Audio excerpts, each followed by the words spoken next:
आप देख रहे हैं अमेज नाउ। गंगा, यमुना, राप्ती और गोमती के तटवर्ती इलाकों से खबरें आप तक। नमस्कार, सत्य घटना के नैंक के साथ मैं सुगंधा। शुरुआत करते हैं आज की मुख्य घटनाओं से। पेट्रोल और डीजल के बेतहाशा मूल्य वृद्धि में कांग्रेसियों ने किया विरोध प्रदर्शन। मुख्यमंत्री केजरीवाल के आवास पर की गई तोड़फोड़ के विरोध में गोरखपुर में भी आम आदमी पार्टी के कार्यकर्ताओं ने किया जमकर प्रदर्शन। परीक्षा पर चर्चा कार्यक्रम के 5वें संस्करण में पीएम मोदी के साथ होंगे गोरखपुर के जवाहर नवोदय विद्यालय के छात्र छात्राएं। चल रहे यूपी बोर्ड परीक्षा की पारदर्शिता के मद्देनजर परीक्षा केंद्रों और कंट्रोल रूम का जिलाधिकारी ने किया निरीक्षण। जिला प्रशासन द्वारा भूसा बनाने वाली मशीन का खेतों में प्रवेश 30 अप्रैल तक प्रतिबंधित। और गोरखपुर में नई ट्रैफिक व्यवस्था और पार्किंग का ब्लूप्रिंट तैयार। और अब सत्य घटना विस्तार। पेट्रोल डीजल के मूल्यों में हो रही बेतहाशा वृद्धि के विरोध में आज कांग्रेसियों ने गोरखपुर के चेतना तिराहे पर मोटरसाइकिल को श्रद्धांजलि देकर विरोध जताया। कांग्रेसियों का आरोप है कि विधानसभा चुनाव खत्म होते ही आए दिन डीजल पेट्रोल के दामों में बढ़ोतरी हो रही है, जिससे आम जन परेशान है। इसी क्रम में जिला कांग्रेस कमेटी के लोगों ने बढ़ते हुए डीजल, पेट्रोल, रसोई गैस और दवाइयों के दामों को लेकर गोरखपुर के मालनपार चौराहे पर विरोध प्रदर्शन किया। कार्यकर्ताओं ने सड़क पर खाली सिलेंडर व मोटरसाइकिल रखकर विरोध प्रदर्शन किया। कांग्रेस की जिला अध्यक्ष निर्मला पासवान ने बीजेपी पर झूठे वादे करने का आरोप लगाया। इस संबंध में कांग्रेस महानगर कमेटी के कार्यकर्ताओं ने कहा कि कांग्रेस की राष्ट्रीय अध्यक्ष के आह्वान पर आज से 7 दिनों तक कांग्रेस के लोग विरोध करेंगे।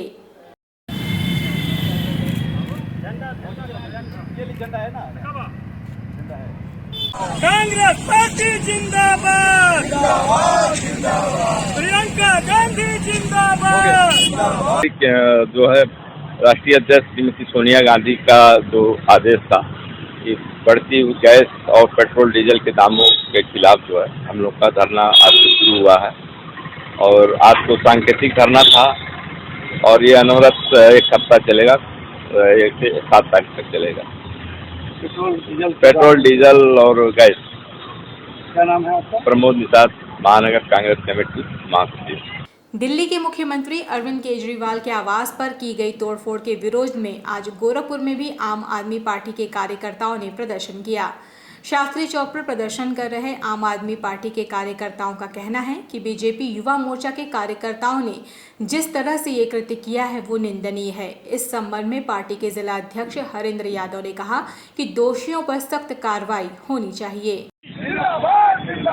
बीजेपी तेरी गुंडागर्दी नहीं चलेगी, नहीं चलेगी। बीजेपी तेरी गुंडागर्दी नहीं चलेगी, नहीं चलेगी। बीजेपी तेरी गुंडागर्दी नहीं चलेगी, नहीं। ये एक धरना प्रदर्शन है जो कृत बीजेपी ने दिल्ली हमारे लोकप्रिय चीफ मिनिस्टर अरविंद केजरीवाल जी के आवास पर जो इन्होंने दंगाइयों की तरह कृत्य किया है, एक आतंकवादियों की तरह कृत्य किया है, वो भी एक चुने हुए सांसद द्वारा ये कृत्य किया गया है।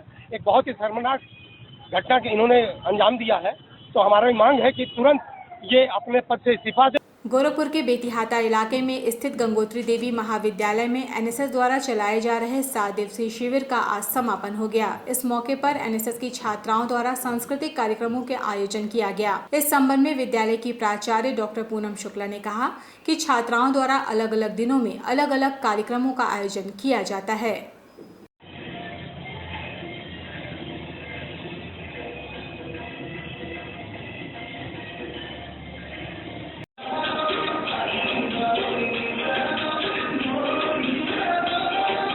राष्ट्रीय सेवा योजना का विशेष शिविर का आयोजन किया गया है जो 7 दिन तक चलता है।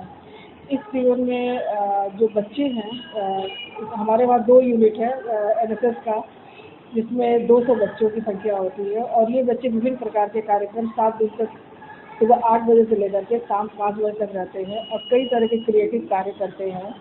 जैसे अभी आपने देखा होगा कि बच्चे विभिन्न प्रदेशों के नृत्य प्रस्तुत कर रहे हैं, जैसे आसाम, हरियाणा, पंजाब, राजस्थान और उत्तर प्रदेश। इसके साथ ही बच्चों ने मेहंदी प्रतियोगिता, निबंध प्रतियोगिता, वाद विवाद प्रतियोगिता, अन्य कई ऐसे कार्यक्रम करवाए गए जिससे बच्चे अपनी प्रतिभा को निखार सके और आगे बढ़ सके। प्रधानमंत्री नरेंद्र मोदी की छात्रों के साथ 1 अप्रैल को प्रस्तावित परीक्षा पर चर्चा कार्यक्रम के 5वें संस्करण में इस बार जवाहर नवोदय विद्यालय जंगल अगही पीपीगंज गोरखपुर के छात्र छात्राएं हिस्सा लेंगे।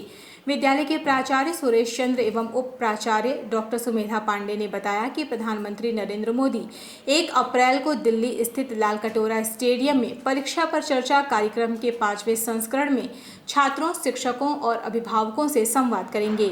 इस कार्यक्रम में ऑनलाइन के माध्यम से गोरखपुर स्थित जवाहर नवोदय विद्यालय के समस्त छात्रों के साथ साथ शिक्षक और अभिभावक भी भाग लेंगे। इसमें विद्यालय के लगभग 500 से अधिक छात्र छात्राएं शामिल होंगे। प्राचार्य ने बताया कि कोरोना महामारी के बाद प्राथमिक से लेकर उच्च शिक्षण संस्थानों के छात्र फिजिकल मोड से परीक्षा देंगे। ऐसे समय में आदरणीय प्रधानमंत्री जी का यह वार्षिक कार्यक्रम उन्हें तनाव मुक्त करके एवं श्रम युक्त होकर परीक्षा देने में सहायक साबित होगा। उन्होंने छात्र, शिक्षक और अभिभावकों से इस कार्यक्रम में जुड़ने की अपील की है।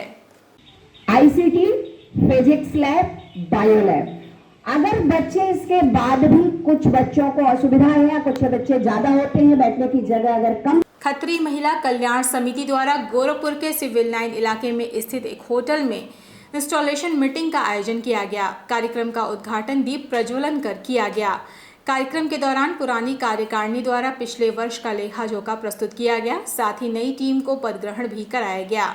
इस मौके पर समिति की अध्यक्ष निरुपमा आनंद ने कहा कि संगठन जनहित के कार्यों में हमेशा आगे रहती है।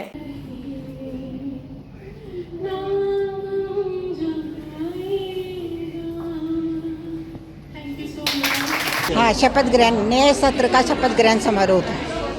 कौन चुनेगा है और क्या कार्य होंगे आपके कार्यक्रम? हमारे क्लब से मैत्री, सेवा और मनोरंजन तीनों कार्यक्रम होते हैं।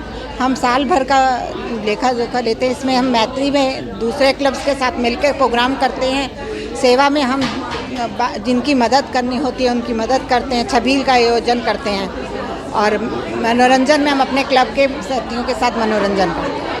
गेहूं की फसल तैयार हो रही है, जिसकी सुरक्षित कटाई एवं भंडारण नितांत आवश्यक है। विगत वर्ष गेहूं की खड़ी फसल में आग लग जाने के कारण व्यापक रूप से क्षति हुई थी। गेहूं की तैयार फसल को कृषकों द्वारा कंबाइन मशीन एवं हाथों से कटाई की जाती है। कृषकों द्वारा कंबाइन मशीन के साथ भूसा बनाने की मशीन स्ट्रॉ रीपर से गेहूं के बचे हुए डंठल को काटकर भूसा बनाया जाता है। इसी क्रम में जिलाधिकारी विजय किरण आनंद ने बताया कि विगत वर्ष के अनुभव एवं प्राप्त शिकायतों के आधार पर स्ट्रॉ रीपर मशीन से निकलने वाली चिंगारी से फसल एवं उसके अवशेषों में आग लग जाती है, जिसके कारण आसपास गेहूं की खड़ी फसल में आग लगने की पूर्ण आशंका उत्पन्न होती है। इन बातों को ध्यान में रखते हुए गोरखपुर में 30 अप्रैल 2022 तक फसल अवशेष काटने हेतु स्ट्रॉ रीपर मशीन, भूसा बनाने की मशीन के प्रयोग को प्रतिबंधित किया गया है।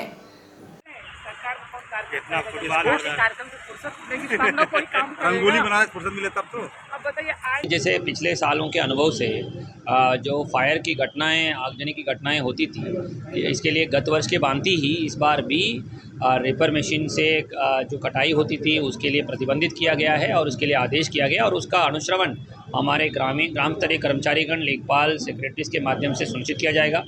थानों को और तहसील के अधिकारियों को भी निर्देशित किया गया और सुनिश्चित किया जाएगा कि इस तरह की कोई अनहोनी घटना यहाँ पे ना हो। गोरखपुर के राजघाट थाना क्षेत्र में स्थित मिर्जापुर इलाके में मंदिर के सामने जमीन पर किए गए अतिक्रमण के खिलाफ आज नगर निगम की प्रवर्तन टीम व स्थानीय पुलिस ने कार्रवाई की।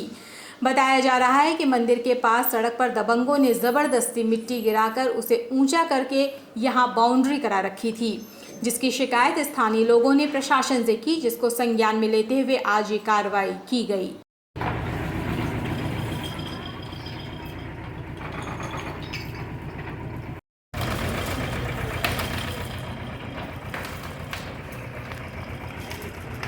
ये अभियान एक्चुअली आज था, इसका एक यहाँ पे एक मंदिर है, बहुत पुराना मंदिर है, और ये रोड नगर निगम की रोड है और नगर निगम की रोड को अवरुद्ध कर दिया था किसी एक सज्जन ने, उनका ये चंदन यादव जो कि नाम है, और ये कंप्लेंट आई थी मुख्यमंत्री पोर्टल पे। और किसके द्वारा था, जो मुख्यमंत्री पोर्टल वाला जो शिकायत है, ऐसी 3 कंप्लेंट मुख्यमंत्री पोर्टल पे आई थी। उसी के तहत उस पर आज डेट फिक्स की गई थी। तो उसमें डीएम साहब को अवगत कराया गया था, इसके बाद एसएसपी साहब को अवगत कराया गया था और बाकी जो संबंधित थाना है हमारा राजघाट उसको, और इसके बाद एक टीम गठित की गई। उसमें हमारे साथ आरआई हमारे अनिल सिंह हैं और आरआई हमारे अवध किशोर श्रीवास्तव हैं और हमारे साथ 3 थाने की पुलिस है।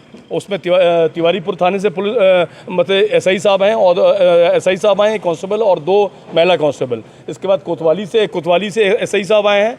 इसके बाद राजघाट थाने से से भी मतलब इंस्पेक्टर साहब हैं और आप कहाँ पर? राजघाट, तिवारीपुर और कोतवाली, तो सारी एक संयुक्त अभियान था। आके हम लोगों ने मौके पे इसका मुआयना किया, शिकायत बिल्कुल सही थी और ऐसी ये जो इसका ये पहले इसकी स्थिति मंदिर की ऐसी थी और अभी इसको अतिक्रमण करके रखा था और ये 3 बार इनको शिकायत का टीम आई थी नगर निगम से और पुलिस की और इनको समझा के गए थे कि 2021 का मामला है मार्च से, और अभी तक इन्होंने उस पर कोई कार्रवाई नहीं की। ये सोचते रहे ऐसे ढिल्लो मुल्लू में चलता रहा। आज इसीलिए इस पर प्रशासन बिल्कुल सख्त हुआ और जो अवैध कब्जा है मंदिर के ऊपर, जो रोड का नगर निगम का जो हमारा सड़क जा रहा है जिस पे अवैध कब्जा इन्होंने किया था उसको हम लोगों ने ध्वस्त किया है और रास्ता दिया है बिल्कुल, जिससे कि आम पब्लिक जो यहाँ की वार्ड नंबर 63 की जितने भी पब्लिक है वो मंदिर में आराम से दर्शन करें। माध्यमिक शिक्षा परिषद की हाई स्कूल व इंटरमीडिएट बोर्ड परीक्षा को शांतिपूर्ण एवं नकल विहीन संपन्न कराने के उद्देश्य से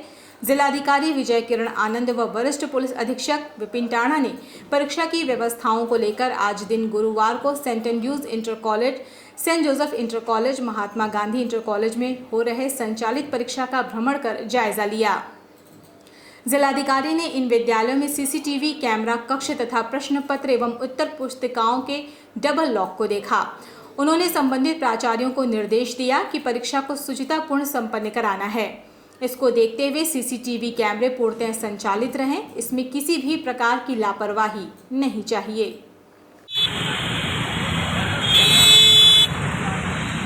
केवल एक कमरे में परीक्षा हुई है, ये यहाँ आप खड़े हैं और एक हमारा कंट्रोल रूम है परीक्षा करने के लिए।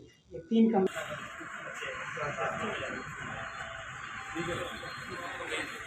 आज मेरे द्वारा और वरिष्ठ पुलिस अधीक्षक महोदय द्वारा और जनपद के पूरे मजिस्ट्रेट्स और पुलिस अधिकारियों द्वारा लगातार भ्रमण करके सभी केंद्रों पे, परीक्षा केंद्रों पे केंद्र व्यवस्थापकों ने जो व्यवस्थाएं शासन के निर्देशों को किया है कि नहीं किया है, इसका अनुश्रवण किया जा रहा है, सत्यापन किया जा रहा है और परीक्षाओं के लिए जो व्यवस्थाएं हैं ताकि नकल विहीन और सुचारू रूप से परीक्षा संपन्न हो गया, शासन के निर्देशों का पालन हो रहा है कि नहीं, इसका परीक्षण किया जा रहा है। और अभी तक सभी जनपद में जो भी फीडबैक मिला है, जो भी सत्यापन रिपोर्ट मिला है और हम लोगों द्वारा स्वयं जो देखा जा रहा है उसमें जो 100% पालन किया जा रहा है। भारत सरकार के शिक्षा मंत्रालय द्वारा लागू की गई निपुण भारत योजना के तहत देश के पहले निपुण भारत निगरानी केंद्र का गोरखपुर जनपद में स्थापना किया गया है, जिसका बेंगलोर से आई टीम ने निरीक्षण कर जायजा लिया।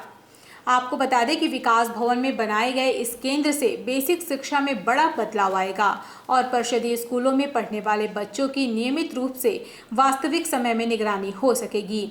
मुख्य विकास अधिकारी इंद्रजीत सिंह को इसके संचालन की जिम्मेदारी दी गई है। इस केंद्र में एक नियंत्रण कक्ष की भी स्थापना की गई है, जिसमें 16 एकेडमिक रिसोर्स पर्सन एवं शिक्षकों को नियुक्त किया गया है और इस केंद्र में 16 कंप्यूटर भी लगाए गए हैं, जिसे बाद में कॉल सेंटर के रूप में विकसित किया जाएगा।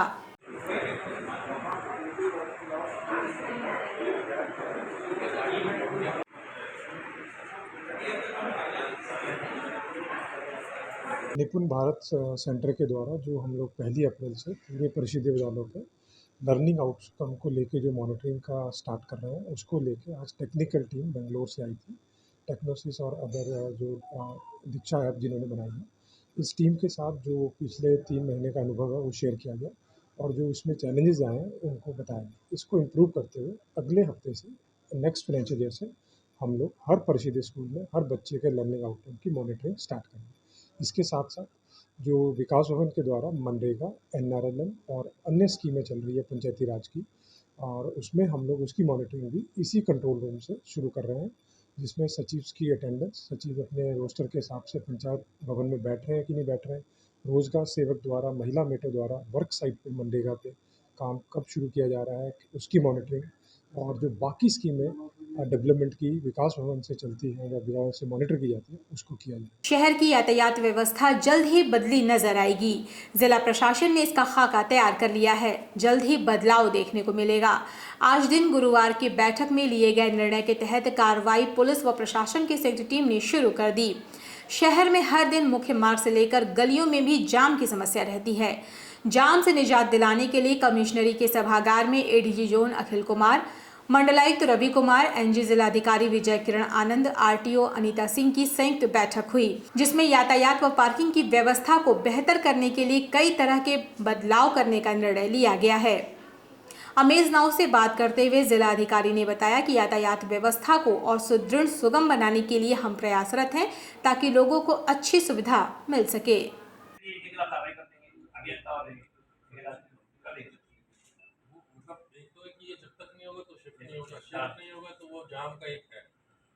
आज माननीय एडीजी महोदय और मंडलायुक्त महोदय की अध्यक्षता में सभी विभागों के अंतर्विभागीय समन्वय के लिए यातायात व्यवस्था को और सुदृढ़ बनाने के लिए, सुगम बनाने के लिए, लोगों के लिए अच्छी सुविधा मिले यहाँ पे, उसके लिए एक बैठक की गई थी। बहुत सारे बिंदुओं पे चर्चा हुई थी। जो कार्य योजना अभी तक विकसित की गई है उसके संबंध में विस्तृत चर्चा होकर निर्देशित किया गया है संबंधित विभागों को। अभी अतिशीघ्र पथ मित्रताओं के लिए व्यवस्थाएँ की जाएंगी और रोड वाइडनिंग के जो काम चल रहे हैं और अभी गतिमान हैं उसको तेज़ी लाने के लिए और गुणवत्तापूर्ण करने के लिए निर्देशित किया गया। जंक्शंस पे इम्प्रूवमेंट कराने के लिए दिए गए 4-5 टीमें गठित की गई हैं। उन टीमों के द्वारा पुलिस प्रशासन की अध्यक्षता में वहाँ नगर निगम, प्राधिकरण और पीडब्ल्यूडी की टीमों के साथ, उपकरणों के साथ वहाँ अतिक्रमण हटाओ अभियान चलाया जाएगा। वहाँ पे सड़क के चौड़ीकरण के कार्य और विस्तारीकरण के कार्य किए जाएंगे और साथ ही साथ जो हमारा कंट्रोल रूम चल रहा है वहाँ से ई चालानी की प्रक्रिया प्रारंभ की जाएगी और वहाँ गाड़ियों का जहाँ सड़क पे खड़ी होंगी वहाँ टोइंग की कार्रवाई, प्रवर्तन की कार्रवाई वहाँ की जाएंगी और साथ ही साथ जो सड़क पे जो निर्माणाधीन कार्य हैं उसमें कार्यदायी संस्थाओं को स्पष्ट निर्देशित किया गया है पटरी पे काम वो सब कार्य पूर्ण करा लें और कहीं पे भी पेडेस्ट्रियंस को या यहाँ यातायात के लिए किसी को भी कोई दिक्कत ना।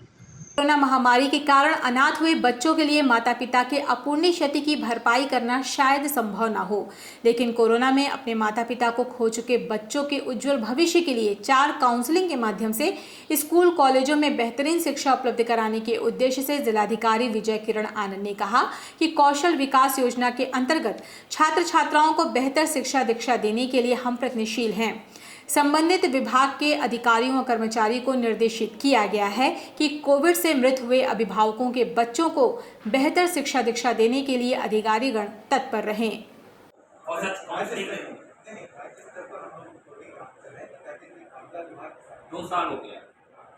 जो हमारे कोविड के कारण जिन बच्चों के माता पिताओं की मृत्यु हुई है उनको पोस्ट कोविड बहुत ट्रॉमा से गुजरना पड़ता है। उसके लिए यूनिसेफ की टीम के सहयोग से हम लोग काउंसलिंग का कार्रवाई कर रहे हैं। 4 काउंसलर ज़िले में नियुक्त हैं। उनके माध्यम से सभी पंचायत के प्रतिनिधियों को, शिक्षकों को, हमारे आशा एनएम को काउंसलिंग के लिए प्रशिक्षण किया जा रहा है और सीधा उनके परिवार से बच्चों से संवाद किया जा रहा है ताकि उनके मन में जितनी भी आशंकाएं हैं उसको दूर करते हुए उनको आगे कौशल विकास की ओर जुड़ने के लिए हम करें। सत्य घटना में ये थी अब तक की खबरें। तेज, सटीक और ताज़ी घटनाओं को जानने के लिए जुड़े रहें अमेज नाउ के फेसबुक पेज, यूट्यूब चैनल और वेब पोर्टल से। अमेज नाउ के कार्यक्रमों को और सत्य घटना को 24 घंटे देखने के लिए आप देख सकते हैं डेन नेटवर्क पर 154 नंबर पर अमेज नाउ को, साथ ही साथ नेटविजन के 228 नंबर पर हम उपलब्ध हैं। इसी के साथ हमें अनुमति दीजिए। नमस्कार।